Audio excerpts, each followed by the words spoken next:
And you want to be my latex salesman. Jerry Seinfeld took the stage in 2024, cracking jokes to thousands like always.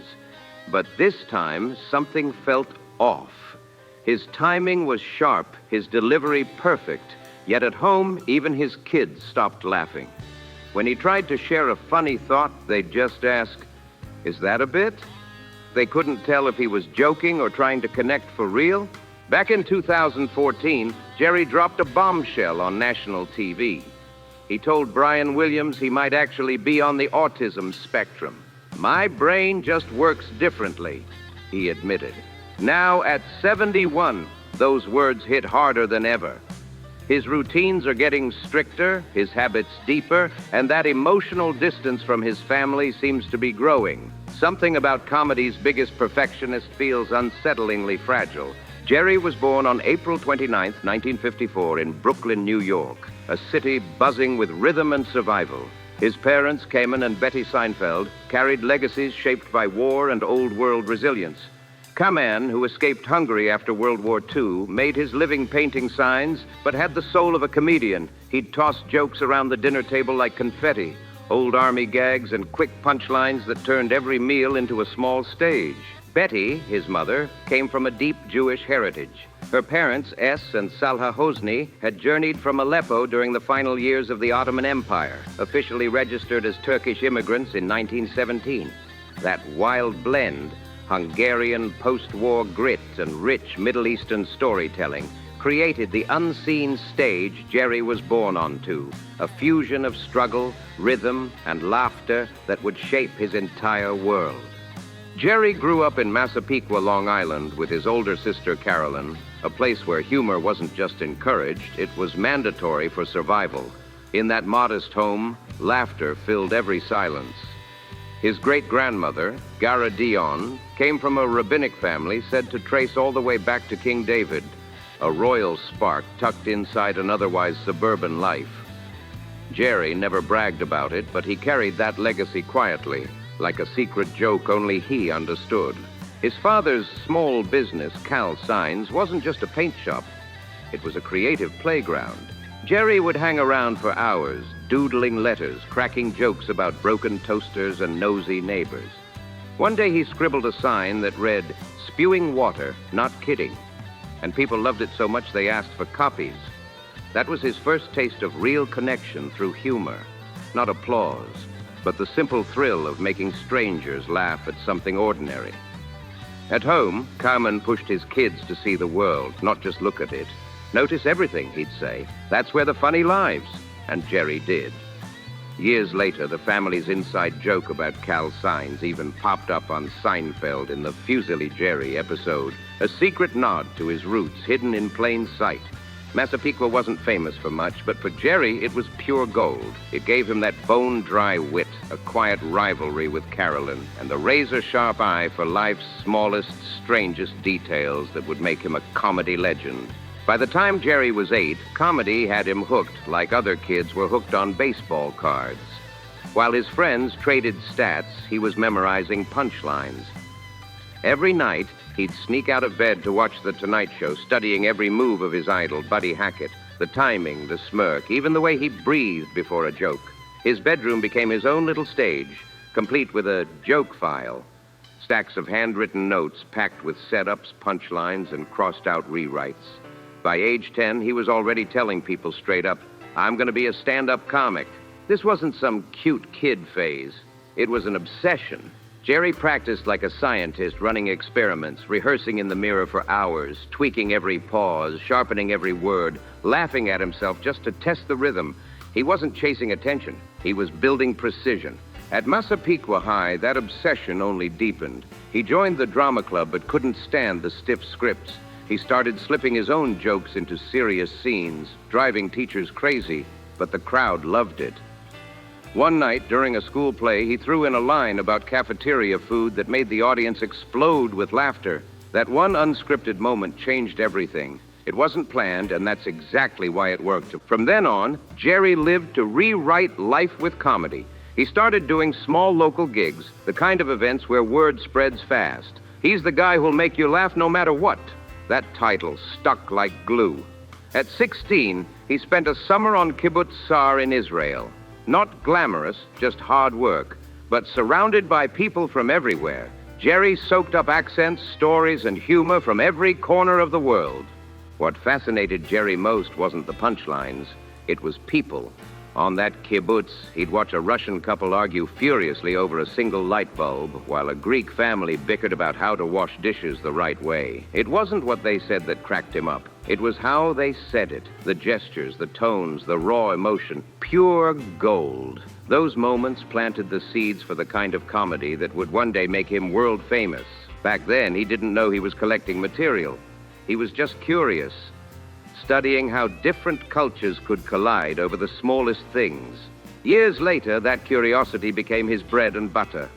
Bits about airports, restaurants, family dinners, holidays, all inspired by those tiny human misunderstandings that never stopped being funny.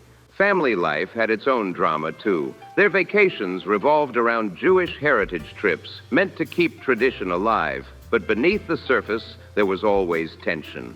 His sister Carolyn drew most of the spotlight, and Jerry coped the only way he knew, through jokes. He'd laugh it off, calling himself the invisible son or the ghost of the Seinfeld family. But behind those quips were layers of pain, jealousy, and quiet defiance. That was his secret power. He turned every sting into a setup, every wound into a punchline. That emotional alchemy became his signature. By 1972, ready to chase his own rhythm, Jerry enrolled at SUNY Oswego. The lakeside campus was peaceful, almost too peaceful. The silence got to him.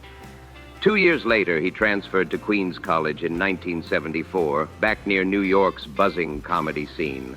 There, surrounded by energy, open mic nights, and theater kids, Jerry finally found his pulse. Jerry finished college in 1976 with a degree in communications and theater.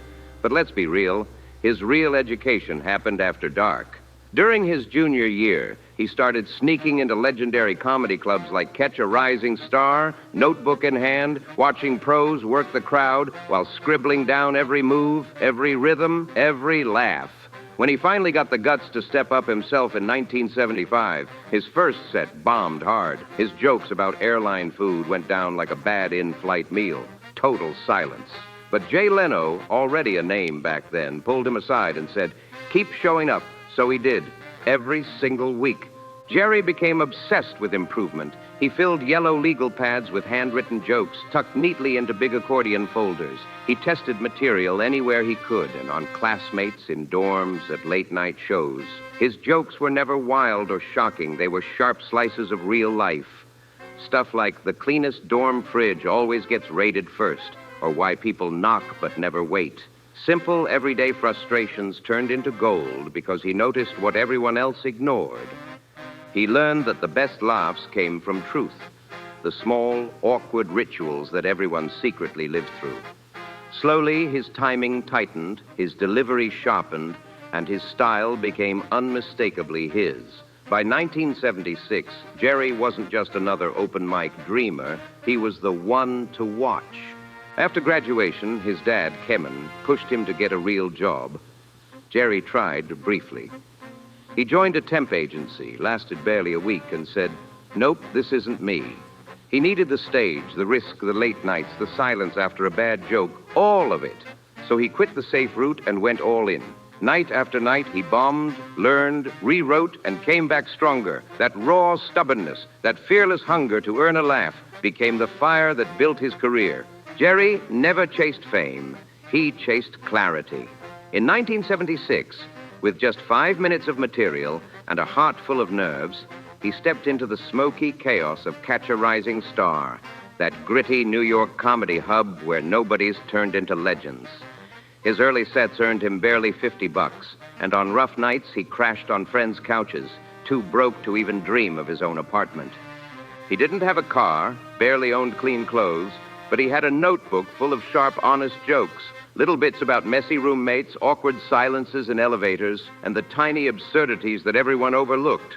Sometimes he performed twice a night, sometimes to a crowd of 3 half-asleep people, but he kept going. Every mic, every stumble, every awkward laugh shaped his signature style, calm, clever, never crude, and built entirely on rhythm and timing. By 1977, club owners started noticing something different about him. His precision was unmatched. He didn't shout, didn't beg for laughs. He earned them. That's when the legendary Rodney Dangerfield spotted him and gave him a shot on HBO. And that one night flipped the switch. Suddenly, Jerry wasn't just another face in the crowd. He was the comic to watch. By 1980, momentum was building fast. Then came a brutal slap of reality, an audition for a sitcom role where he was told straight up that he looked too ethnic. It stung, but instead of folding, he doubled down. He went back to Bud Friedman's improv club, treating that stage like home turf. His sets got leaner, tighter, funnier, slicing into topics like cereal boxes, airplane food, and all those everyday quirks that no one else thought to turn into gold. He could turn anything into a joke, even why people double knot their shoelaces. That sharp eye for the smallest human quirks became his superpower. And because Jerry refused to twist himself into some Hollywood version of funny, he stayed free, raw, authentic, and totally himself. That's what made his comedy hit different. In January 1981, he lit up an evening at the Improv with a bit about marriage proposals that had the whole place howling. The setup was simple. A guy buys a ring, nervously proposes, and his buddy says, "That's a nice ring, but it's not for me." The timing was flawless, the laughs unstoppable. 10 more TV spots rolled in, each one sharper than the last. Then came the real game changer, May 1981. Jerry stepped onto The Tonight Show with Johnny Carson, delivered his set with surgical precision, and Johnny laughed. The audience leaned in, America noticed, and overnight, Jerry went from New York insider to national name. By 1982, he was a regular on Late Night with David Letterman, fine-tuning his craft with every appearance. The jokes got tighter, the confidence bolder, but off stage, life was still rough. Rent checks bounced, bills piled up. One freezing night, when eviction was staring him down, he pawned his watch just to pay the landlord. That hit him hard. He later said it nearly broke him, but it also proved he'd never quit, no matter how tough it got. Then came 1987, the turning point. HBO aired his special stand-up Confidential on September 5th, and one off-the-cuff line about a toupee had the crowd gasping for air from laughter. The buzz exploded. Suddenly, producers weren't just seeing a comic, they saw a brand. That special opened the door to something way bigger, a TV empire waiting to be built. Then fate stepped in. Jerry met Larry David at a comedy gig, and everything changed. The two instantly clicked, bonding over their weird obsession with life's tiniest, most awkward details. They stood around joking about why shirts have way too many buttons and why bumping into an ex feels like standing trial in emotional court. That random conversation became a wild idea, a sitcom about nothing. No big plots, no crazy twists, just real everyday absurdities turned into gold. When they pitched it to NBC, the execs didn't get it. One memo flat out said the pilot was weak, and audience research claimed no one wanted more. But one man, Rick Ludwin, a gutsy NBC executive, believed in them so much he took money from a Bob Hope special to fund 4 extra episodes. That's how the Seinfeld Chronicles aired on July 5th, 1989. And guess what? It bombed.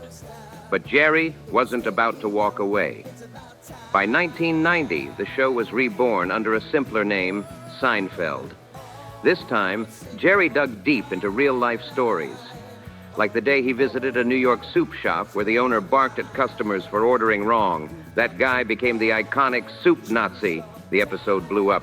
"No soup for you," became the line everyone quoted. The real owner, Al, was furious and even kicked Jerry out of his shop for making fun of him. But the episode's genius was undeniable. By 1991, Jerry wanted more than just screen time. He wanted control. He started writing, shaping stories, building rhythms. Back then, stars didn't run their own shows, but Jerry did, and he won that fight. That move turned Seinfeld from a quirky experiment into a full-blown cultural revolution. Scripts were being torn apart minutes before filming. Scenes rewritten, jokes flipped, endings changed on the spot. NBC panicked, thinking the chaos would sink the show, but the audience couldn't get enough. By season 3, Seinfeld exploded into the top 10, and suddenly the so-called show about nothing became everything. Jerry's fingerprints were on every episode, his pacing, his rhythm, his precision. It wasn't just television anymore, it was something brand new. Funny enough, Elaine wasn't even part of the original idea, but the show needed balance, a spark, and that's when Julia Louis-Dreyfus entered the picture. During her audition, she went off script with a hilarious bit about awkward airplane bathrooms, totally improvised, and she nailed it. Jerry saw the timing instantly. She had his rhythm, that quick comedic pulse that made the whole cast click.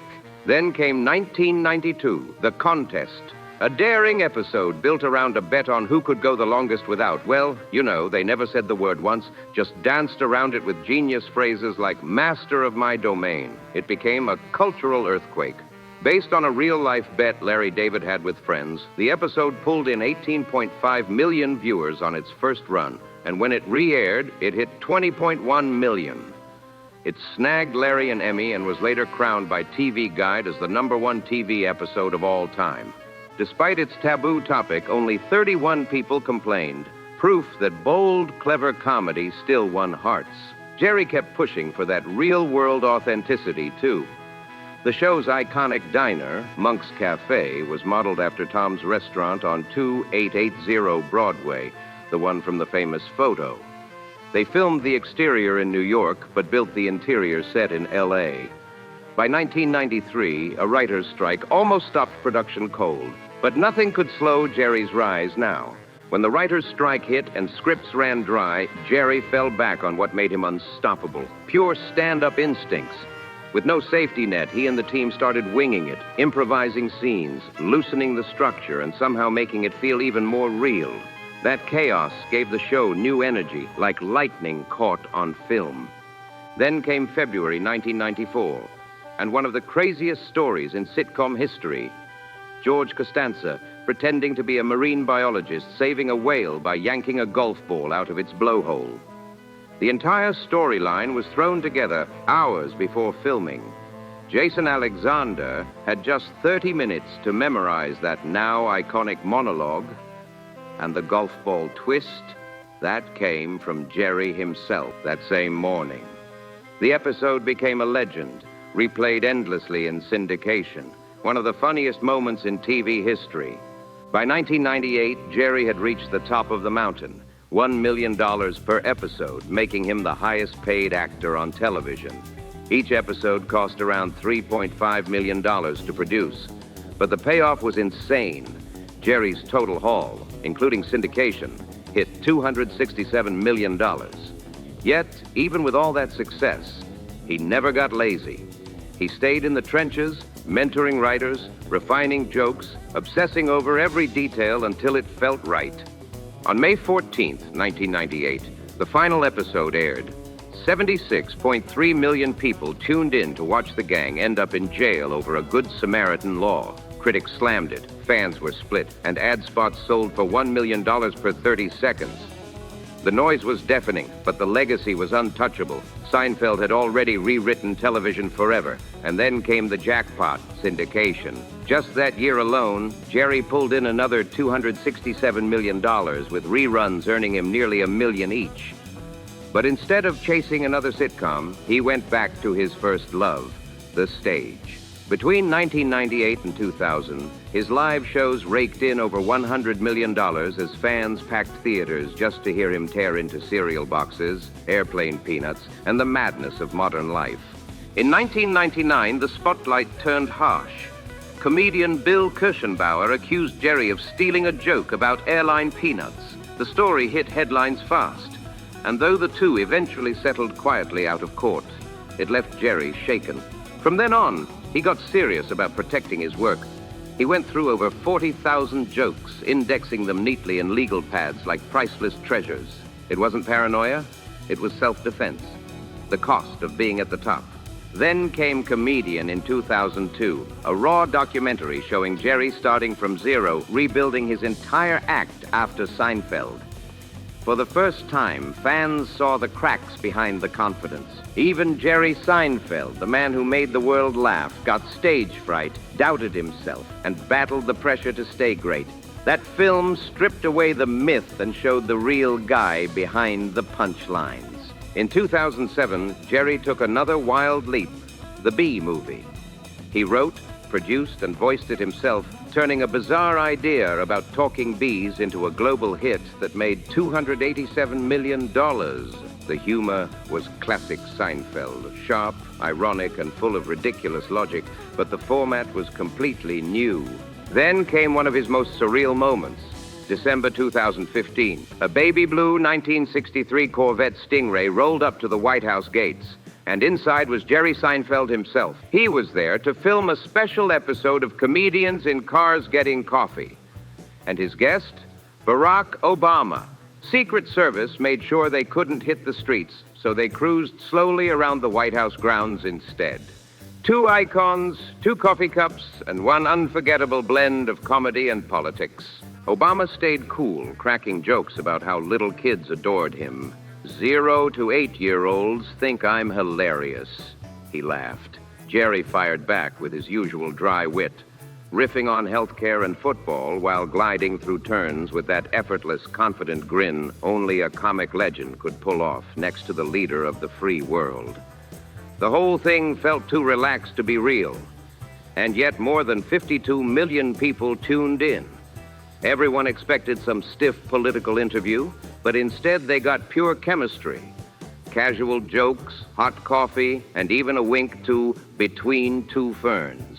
For one surreal ride, the White House turned into a comedy stage, and the world got to watch two icons riff like old friends.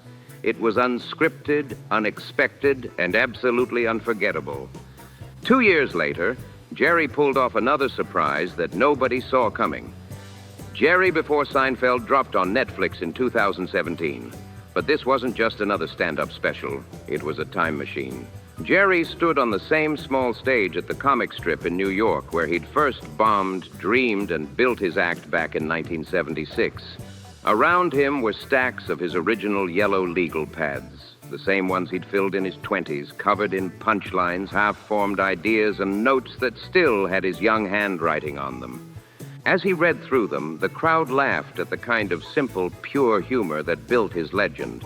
A joke about left-handed discrimination, another wondering why Superman wore his underwear outside his pants. Some bits were so innocent they felt like warm-ups, but every laugh landed like nostalgia meeting genius. What really hit people wasn't just the comedy, it was the history behind it. Those pads, those jokes were living proof that Seinfeld had never lost touch with where it all started. Watching him on that stage was like watching a man meet his younger self, smiling across decades of hustle. Home videos, childhood photos, and early material rolled together, raw, honest, untouched. And it worked. You didn't need polish when every word carried 40 years of memory. And just when everyone thought Jerry might slow down, Broadway came calling. And that twist stunned even his biggest fans. Even the critics didn't see this one coming. In 2019, Jerry Seinfeld shocked Broadway when he randomly joined The Betrothed, a musical comedy that had already racked up over 1,000 performances. But Jerry wasn't there to play a role. Nope, he just grabbed the mic mid-show, cut straight through the script, and started firing off jokes. He asked the audience about the weirdest things that ever happened at their weddings, and when people shouted answers, he turned them into improvised bits on the spot. No filter, no cue cards, just raw Seinfeld energy taking over Broadway. The crowd went wild. This wasn't polished theater anymore. It was chaotic brilliance. Broadway had never seen anything like it. While most actors stuck to their scripts word for word, Jerry broke the mold completely. He blended the unpredictability of stand-up with the rhythm of live musical timing, and it worked. Soon, theatergoers were showing up not for the story, but to see what Jerry would say next. His wild ad-libs got so much buzz that the show actually extended its run, all because of him. Then the world stopped. The pandemic hit in 2020, and while everything else froze, Jerry didn't. He flipped the script once again and went virtual with 23 Hours to Kill, a stand-up special designed for a world stuck at home. broadcast straight from the Beacon Theater with no live audience, just a camera, his timing, and some carefully mixed-in laughter to keep the rhythm flowing. Tickets were $25, pricey for a stream. But people paid up, and it paid off. The special brought in a staggering $20 million. The jokes hit close to home. Dead phone batteries, cabin fever, family chaos, and quarantine nerves. Even without the roar of a crowd, Jerry made every punchline land, proving that no matter the stage, real comedy finds a way to connect. He even took things further, adding segments where fans could join in live from their screens. It was bold, it was new, and it proved one thing loud and clear. Comedy didn't need a stage, a crowd, or a spotlight. It just needed a sharp voice and perfect timing. For the entertainment world, this was a major wake-up call. Seinfeld had done the impossible, pulling arena-sized numbers without a single seat filled, just pure charisma and rhythm. Then came the curveball nobody saw coming. Unfrosted, released on Netflix in 2024. A movie about Pop-Tarts, but leave it to Jerry to turn something so plain into a wild, fictional corporate crime saga. In this version of history, cereal empires clashed in chaos, Post versus Kellogg's, with stolen recipes, sabotage, and even toasters exploding from steam pressure. It was completely made up, totally over the top, and absolutely hilarious. The film opened like a fever dream. Fake congressional hearings, cereal factories turned war zones, and Jerry himself at the center, deadpanning through every absurd twist. It was a full-blown mockumentary masterpiece that warped history until it cracked. And it worked. Within its first week, 50 million people watched it. Critics couldn't decide if it was genius or madness, but everyone agreed it was classic Seinfeld, taking something no one ever thought about and making it unforgettable. Beneath the laughs, though, it was a reminder of his gift, turning life's tiniest, dullest details into larger-than-life comedy. Every moment, every absurd exaggeration came from that same observational eye that had defined his career since the 70s. But not everything in Jerry's story was punchlines and applause. Back in June 1993, long before the Netflix deals and streaming fame, Seinfeld met 17-year-old Shoshana Lonstein in Central Park while he was 39. The headlines that followed would spark the most uncomfortable chapter of his public life. She was still in high school when they met. It was June 1993. Jerry was 39, and Shoshana Lonstein was just 17. That same year, they started dating, and by 1994, their faces were splashed across People magazine under the headline, "Look Who's in Love." The public reaction wasn't outrage. It was fascination mixed with disbelief. Jerry told Howard Stern later that he hadn't realized she was that young at first, but he didn't deny the timeline. The relationship did begin before she turned 18. As the years rolled on, Shoshana left George Washington University and moved to UCLA to be closer to him. Their romance lasted 4 years, but the 22-year age gap hung over it like a cloud. Then and even now, people still talk about it. When it ended, Jerry stayed quiet, but that chapter became one of the most controversial moments of his career. Then came June 1998, another twist. Jerry met Jessica Sklar, a newlywed who had just returned from her honeymoon. 3 weeks into her marriage to Broadway heir Eric Nederlander, she met Jerry at a Manhattan gym, and everything changed. Within 4 months, Eric filed for divorce, accusing Jessica of betrayal and manipulation. He even said he'd spent $25,000 on Italian clothes for her, only to watch her walk away. None of it stopped what came next. Jessica and Jerry were engaged by the end of 1999. It was messy, it was fast, and it was real. Despite the scandalous start, their marriage lasted. Over 25 years and 3 children later, they're still together. But the shadows of how it began never fully faded. In November 2014, Jerry sat down with Brian Williams and dropped another revelation. He believed he might be on the autism spectrum. Not a diagnosis, just a gut feeling. He said, "I think on a drawn-out scale, I'm literal. Small talk confuses me." Some praised him for being honest. Others criticized him for self-labeling. But one thing was clear. Even after decades in the spotlight, Jerry Seinfeld was still trying to understand himself. Autism groups debated his comments endlessly, but for fans, it clicked. The obsessive routines, the precise timing, the control over every detail, it all made sense. Jerry wasn't claiming a label. He was just saying, my brain works differently. And honestly, that difference was part of what made him brilliant. Then came 2017, and one of the most awkward viral moments in red carpet history. Pop star Kesha ran up to Jerry during an interview, arms wide open for a hug. He backed up once, twice, 3 times. She walked away embarrassed, while Jerry just smiled awkwardly and said, I don't hug strangers. The internet went wild. Memes blew up overnight. Half the people called him cold. The other half said he was just setting boundaries. Either way, it fit the Seinfeld image perfectly. Calm, controlled, and always the one holding the punchline. What most didn't know was that since 2001, his Seinfeld Foundation had been quietly giving millions to autism research and child welfare programs. In 2020, he even donated $5 million anonymously. Some people called it genuine compassion. Others whispered it was reputation management after his self-diagnosis comments. But the truth didn't matter. The impact did. Jerry never bragged about it, never needed to. He let the results speak for themselves. By 2025, his legacy was as massive as his net worth, around $950 million, with some saying he'd already crossed into billionaire status. And it's no surprise. Seinfeld may have ended in 1998, but it never really stopped printing money. The show has earned over $4 billion through syndication, and Jerry owns 15% of that golden back end.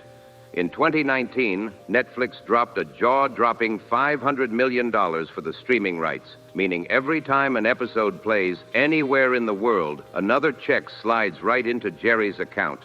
Comedians in cars getting coffee and his constant world tours keep adding tens of millions to his fortune. But Jerry's wealth was never just about fame. It's about repetition, that relentless grind of writing, refining, and reworking until every word lands perfectly. In 2024, he released a book called Hall of Fame, packed with jokes that had never been told on stage. Each one was pulled straight from those old yellow legal pads he's guarded for decades. Notes about aging, death, and the tiny absurdities of daily life. One joke roasted Hallmark cards for saying nothing inside. Another reimagined the classic yada yada line. But the shocker? None of these were throwaways. They were sharp, timeless, and perfectly crafted, just waiting for their moment to shine. Fans called it a joke graveyard, but Jerry called it proof that no good idea ever really dies. Since 2022, he's been mentoring new comedians, teaching them his system, the grind behind the punchline. He shows them how one Superman joke from 1976 took 80 rewrites before it worked. He preaches compression, at least 3 edits per joke. On his calendar, he marks an X every single day, he writes. Most jokes don't survive, but the ones that do, they rise. His secret isn't magic. It's math, muscle, and endless hours of work. In 2023, he even admitted a rare parenting fail. His kids don't find him funny anymore. When he cracks a line, they ask, "Is that a bit?" He laughs it off, saying the best moments aren't fancy vacations. They're late nights at 11 p.m., eating cereal together. Jerry calls praise, pleasure, and problem-solving the 3 poison Ps. He believes kids don't need perfection. They need struggle, resilience, and realness. Now, in 2025, he's gearing up for his massive 2026 Laughing Matters World Tour, 30 cities all sold out. He's planning jokes about socks, aging, and yes, even artificial intelligence, proudly declaring, AI can't write a sock joke. The stage will be futuristic, packed with surprise guests and that classic Seinfeld rhythm that never dies. From a Brooklyn kid scribbling punchlines on yellow pads to a global icon redefining comedy, Jerry Seinfeld proved that nothing funny ever truly fades. It just waits for its timing. If you enjoyed this story, hit like, subscribe, share, and drop a comment below. What's your favorite Seinfeld moment?